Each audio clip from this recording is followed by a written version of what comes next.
Hey guys, welcome back. I have some exciting news, or I guess an exciting new development that I wanted to share. In fact, I've been sitting here kind of ruminating over this exciting new development for a while, and I actually think there were some really juicy or meaningful takeaways that I got from it. And it's part of the reason why I'm shooting a lot wider than I usually would right now, and perhaps showing off a little bit more of the mess in my room here. So the big development obviously is that I finally got myself a proper bookshelf. I should say my wife got me a proper bookshelf. I've been grousing about how my little IKEA shelf from before was just really not cutting it. Stuff was like pouring over the edge, and I could barely fit the few like art books that I had on there, let alone everything else. So she was kind enough to pick this up for me. I got the biggest one that I could, of course. And, you know, after building it and starting to get stuff on the shelf a little bit and kind of sitting and looking at it, I had some interesting ideas that I wanted to share with you guys. And I hope some of the takeaways here will be meaningful enough for you. In fact, really, there's three aspects to this that I want to talk about. And the first is that I think a bookshelf, for men generally, but I think especially for young men, this is a more worthwhile use of your time and effort, I think. So these days, there are plenty of distractions floating around. It's easy, for example, to sink tens of hours into a particular video game. Maybe you're binging a Netflix series, or perhaps you're just scrolling YouTube or any other social media platform these days and ingesting hours and hours and hours of video slop. But, you know, in those cases, you're really not coming away with anything at the end of the day. You're not getting anything out of it. There's maybe an exception, of course, if you're playing a particular game and you happen to be like a popular streamer, right? Or you're a YouTuber who has an actually successful channel that pays well, to make content around that game. Like, unless you're one of those very, that 1% of people, let's say, who actually succeeds in that, you're not getting much out of it except for temporary enjoyment or distraction, right? You might not even really be enjoying a lot of this content. Having a bookshelf and reading, actually reading stuff, it is a much more worthwhile and productive pursuit. Building the thing, of course, was just fun if we're talking about the physical act of it, but collecting these books and reading through them, it actually has made a difference to me. And I think it would make a difference for a lot of you guys too. One thing, for example, that you get when you actually take the time to read a lot of books, especially from different traditions, let's say, different genres, is that you're able to expand your diction and your vocabulary, right? You encounter often a higher form of, any given language, in this case, English for most of these books. And as you absorb that and you read more and more, you become able to express yourself more effectively and with more variety and more poetry, I think, in the way that you speak. And that's a meaningful takeaway that I think will help you in many walks of life. I think there's other benefits too. For example, if you're reading about one particular tradition, let's say you're interested in Anglo-Saxon or more broadly Germanic literature, right? Maybe you're of Scandinavian extraction or English extraction, whatever the case is, and you read Beowulf, right? And that gives you a little bit of a window into your past. Or you read the history of the kings of Britain, right? You get to connect with where you came from a little bit more, which I think, of course, has a lot more value. It's especially valuable because, you may be watching videos from people who sound very authoritative, but at the end of the day, a 10-minute video on, let's say, again, the Anglo-Saxons or the history of Britain, it's not really going to cover the topic in the depth or breadth that you need to really understand it, and I think get a fulsome picture of, again, where you've come from. But reading that, going through all the histories that we have available to us and a lot of the scholarship around those, if you can read that too, you get a much more fulsome picture, and then it's harder for people perhaps to mislead you, to pull the wool over your eyes, or to simplify narratives. Not to say that there aren't a lot of YouTubers doing fantastic work. Of course, there are. I don't want to discredit them completely. I'm just saying you're much better off engaging with the material, the source material, so that when you see one of these videos, you can enter into a dialogue with the content a little bit more and understand, what's good scholarship, what's an interesting point, has that person actually done their research, right?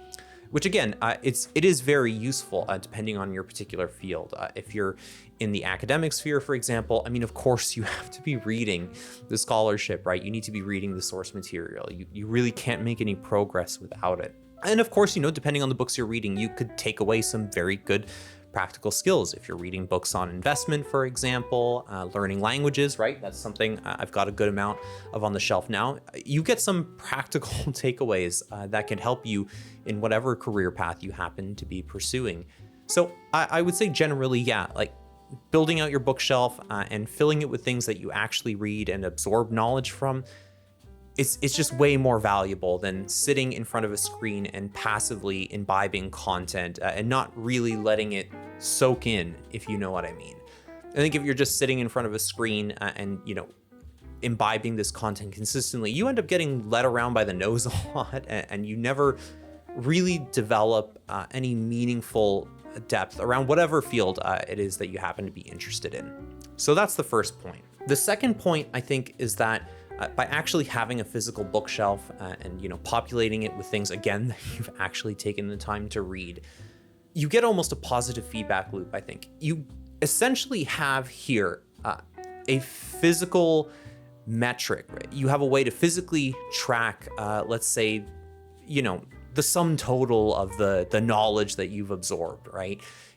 If you actually read this stuff, you can say, wow, here's what I know about, let's say, Hellenistic history. Here's what I know about linguistics. Here's what I know about comparative religion, right? You can physically see your knowledge on any given subject expanding. And I think that is very rewarding. You can, speak with authority to a number of different topics as you actually go through and you collect these books and you read them, you think about them, you write notes about them, right? And again, you can see that. And it is important because I think people can take you a little bit more seriously. There is an aesthetic element to it, I hate to admit. But I think as long as you're honest about what you've actually read and what you actually haven't, right? You're honest with your collection and how you put it together, then you really don't have to worry about anything. I mean, even me, I actually thought I had a lot more books than I actually did. But most of these, I have read them. The only things that I don't read cover to cover are things that you'd consider to be reference material. So I have an Oxford's Beginner's French Dictionary. I obviously don't need to read that cover to cover. I just need to reference that whenever there's specific words that I need to know the meaning of. There's some larger history books or collections of, let's say, English literature that I have over here. And again, I'm only going to those when I have interest in a particular author or poet, whatever the case is. But something like Le Mort d'Arthur or La Divina Commedia, I've read those cover to cover because I just want to finish the work. I'm currently working my way through the Iliad. I think I'm about 3 or 4 books in, right? Like those ones I'm going to finish because you do need to finish them to really appreciate them. Otherwise, you are just being a bit of a dilettante and you're dabbling too much and you're not meaningfully engaging with the material. But the fact that I have a lot of gaps on here, it shows me that I still have a lot of room to grow. There's still a lot of books that I want to track down. And again, I think it's, it becomes a good hobby in and of itself because as I become more interested in a given field, let's say ancient languages or history, comparative religion, whatever the case is, I get motivated to go out, find new material. If I'm acquiring them slowly enough, in a weird way, it gives me the time to actually sit down and read what I purchased and make progress and finish that before I move on to the next bit of material, right? It kind of keeps me honest so that, I'm not just filling my shelf for the sake of aesthetics. Again, I can meaningfully and honestly track what I've learned so far, and then, have that literally back me up as I engage with any given subject, which is something I hope to do more on this channel, right? Explore things like history, linguistics, comparative religion, you name it. And I think the last thing I want to talk about, the last big benefit is that by physically assembling a collection of books on your shelf here, you're safeguarding knowledge. A little while ago, I did a video about, the evil of ebooks. I can admit to being a little hyperbolic in it, but I think a lot of people also kind of miss the point of what I was talking about, which is that when things exist in a purely digital form, they can be gatekept, they can be manipulated by certain companies, Amazon, of course, being the notable evil in this situation. But by having this physical collection here, right? Like this is something Amazon cannot take away from me. I own these books, I preserve them, I am keeping that knowledge safe. Some of these books have been out of print for a long time, right? Some of these books I've gotten from my parents, my grandparents, family, friends, people who are no longer around, right? Like, I've assembled all of that, and by keeping them here in relatively good condition and reading them, I'm capturing that knowledge, I'm protecting it, I'm keeping it safe, and later on, when I have kids, or if I want to share these books with somebody else, I can pass that knowledge on, in its pure original form, free from the meddling, let's say, of a company who might change the meaning of a particular piece of literature, which I think is not insignificant. So I think that's a good reason. Again, this is something you can physically hold on to and safeguard. You can take pride in it, and then you can use it to provide value, let's say, to the next generation. And like I mentioned, I think in that video about ebooks as well, you never know. The copy of any particular work that you might be holding on to could end up being one of the few extant copies, a couple decades or centuries from now, which is kind of cool to think about as well. You played your part in, keeping the dialogue and the dialectic going and preserving that knowledge.